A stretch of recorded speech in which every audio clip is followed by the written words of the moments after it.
नमस्कार, मैं कल्पना वर्मा। आप देख रहे हैं सी न्यूज। जिस पर वक्त है फटाफट खबरों का, नजर डालते हैं फटाफट अंदाज में फटाफट खबरों पर। यूपी के कानपुर नगर में मुठभेड़ में शहीद 8 पुलिसकर्मियों में से एक सिपाही राहुल कुमार, जो कि औरैया जनपद के बिथुना कोतवाली क्षेत्र के ग्राम रूरू कला के रहने वाले थे, कल देर रात्रि शहीद सिपाही का पार्थिव शरीर ससम्मान लाया गया। जब शहीद सिपाही के शव का वाहन औरैया जनपद में पहुंचा तो लोगों में दुख का माहौल व्याप्त हो गया। घर पर शव आते ही परिजनों में कोहराम मच गया। आज सुबह शहीद सिपाही के अंतिम संस्कार में शामिल होने आसपास के गांव का हुजूम छूट पड़ा। इस मौके पर राज्य मंत्री विधायक लाखन सिंह समेत राजपूत समेत जिलाधिकारी और पुलिस अधीक्षक समेत पुलिस के आला अधिकारी मौके पर मौजूद रहे। गार्ड ऑफ ऑनर के सम्मान के बाद परिजन बड़े भाई द्वारा चिता को मुखाग्नि दी। सिपाही शहीद हुआ है, क्या कहेंगे? देखिए, जैसे ही घटना हुई, माननीय मुख्यमंत्री जी ने बड़ी गंभीरता से इसको संज्ञान में लिया और मृतक के आश्रितों को 1-1 करोड़ रुपया देने का, आर्थिक सहायता देने का ऐलान किया और उनके परिवार के असाधारण पेंशन भी देने का ऐलान किया। इसके बाद एक परिवार में एक सदस्य को नौकरी देने का भी घोषणा की है और ये हमारे जवानों का जो शहादत हुई है उसको बेकार नहीं जाने दिया जाएगा। इस प्रकार अपराधियों को कई टीमें गठित करके उनको तुरंत गिरफ्तार करने का बहुत गंभीरता से आदेश दिया है, जिस पर टीमें लगी हुई हैं और उसको हर अपराधी को खोज निकाला जाएगा। और सी न्यूज़ संवाददाता कपिल पोरवाल की रिपोर्ट।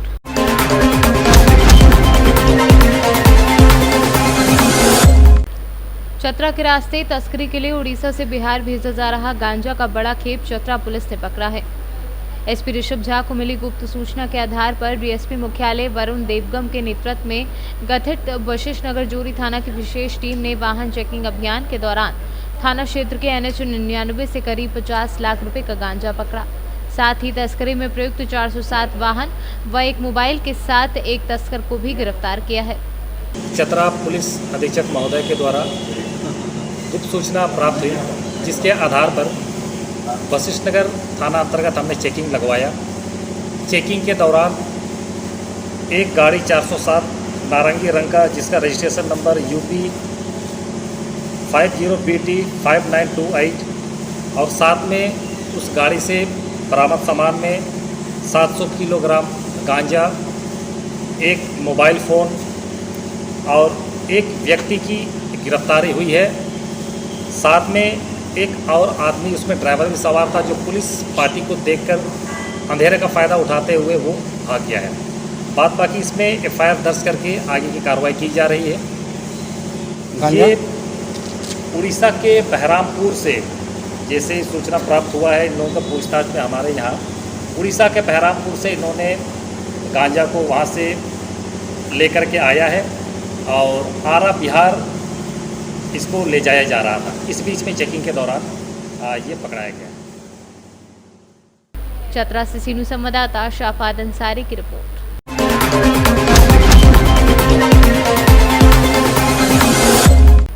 चतरा वैश्विक महामारी कोरोना को ले देश में लागू लॉकडाउन ने जहां एक तरफ पूरे देश को परेशान कर रखा है, आम से लेकर खास लोग घरों में दुबकने को विवश हैं, वहीं दूसरी ओर ये लॉकडाउन का चतरा के एक मजदूर परिवार के लिए खुशियों की सौगात लेकर आया है। मां की सुनी आंचल को फिर से गुलजार कर दिया, जिसकी उन्होंने कभी कल्पना भी नहीं की थी।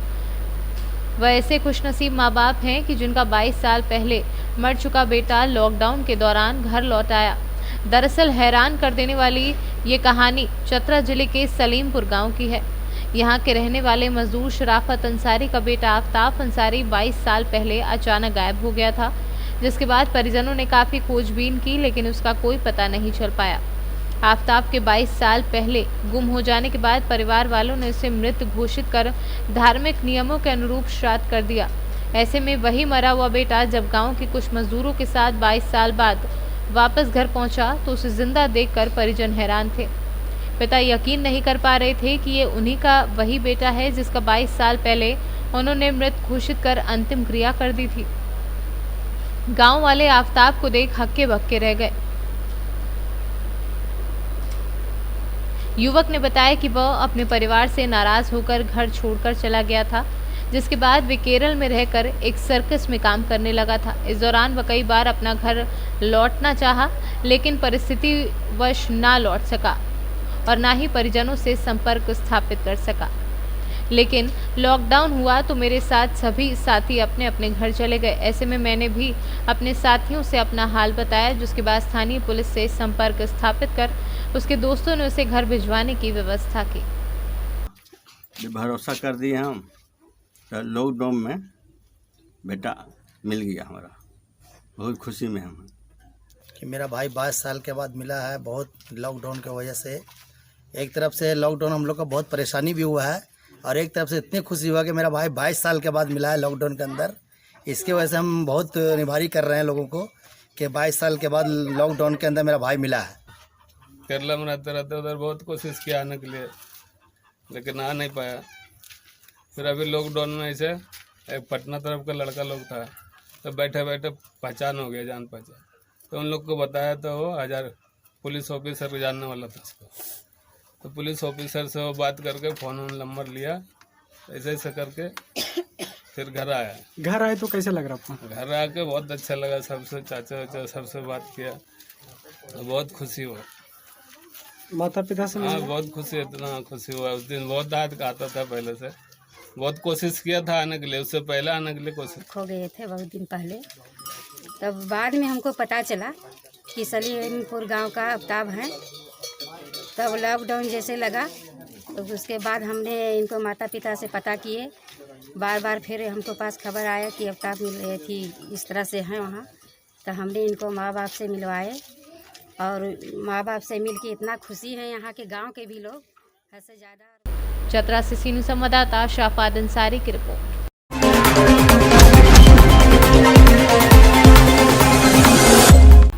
झांसी जिले के महूरानीपुर तहसील में कानपुर शिवराजपुर में पुलिस पार्टी पर अपराधियों द्वारा किए गए हमले में शहीद सुल्तान सिंह व अन्य पुलिस जवानों को नगर के विभिन्न चौराहों पर भावपूर्ण श्रद्धांजलि दी गई। सपा के युवा कार्यकर्ताओं के द्वारा कैंडल मार्च निकाला गया। कैंडल मार्च सपा के युवा नेता चांद रायन के नेतृत्व में निकाला गया। इसमें राकेश पहलवान, हेमंत यादव, मोहित यादव, राज कुशवाहा, भूपेंद्र यादव, अनस रजा, मनोज यादव व अन्य सभी लोग शामिल रहे। महूरानीपुर से सीनू संवाददाता असलम मोमिन अंसारी की रिपोर्ट।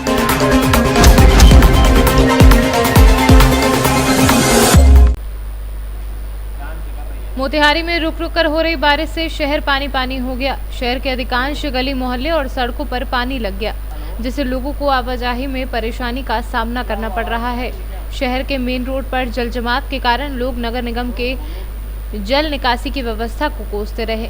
शुक्रवार रात्रि को अभी तक रुक रुक कर लगातार हो रही बारिश, इस पानी से शहर के राजेंद्र नगर मोहल्ले में पूर्व कृषि मंत्री एवं सांसद राधा मोहन का आवास भी है। ये बारिश एवं जल जमाव की समस्या विगत कई वर्षों से चली आ रही है, परंतु आम जनता की परेशानी से न वार्ड मेंबर को मतलब है, न ही मोतिहारी के नगर पालिका को। अब देखना है कि इस चुनावी समस्या में फिर से जनप्रतिनिधियों का जनता के लिए क्या नया लॉलीपॉप दिया जा रहा है, पर ये जनता है, जनता को जनप्रतिनिधियों से जवाब तलब करेगी। माननीय सांसद श्री राधा मोहन सिंह जी का गली जिसको बोलते हैं जाने के लिए रास्ता उनका ये बना हुआ है, और आप देख सकते हैं कि यहाँ जो स्थिति है वो पहली दूसरी बरसात में ये स्थिति हमेशा बन जाती है। आप देख सकते हैं कि ये मोटरसाइकिल से जो व्यक्ति जा रहा है, किस स्थिति और किस परिस्थिति के साथ वो अपने घर तक पहुँचेगा ये बता नहीं सकते हैं, और ये कह भी नहीं सकते हैं ये भयावह स्थिति कब तक बनी रहेगी। मुझे और पब्लिकों के अंदाजा ये लगता है ये स्थिति जो है ये अभी तो शुरुआत है, अभी मौसम बेमान है, कब तक ये बरसात होगी, कब तक इसका कहर बरपेगा ये कहा नहीं जा सकता है। आइए हमारे ये इस मोहल्ले में रहने वाले एक निवासी हैं, उनसे बात करते हैं और जानने की ये कोशिश करते हैं कि इनको क्या परेशानी होती है। वार्ड सदस्य, वार्ड परिषद और हमारे जो जनप्रतिनिधि हैं वो इस गली के लिए, इस पूरे मोहल्ले के लिए, इस पूरे मोतिहारी के लिए क्या कार्य कर रहे हैं।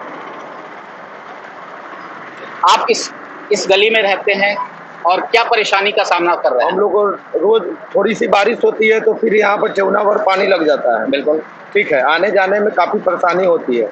इस रोड का टेंडर हो चुका है लेकिन नगर परिषद द्वारा इसको कराया नहीं जा रहा है।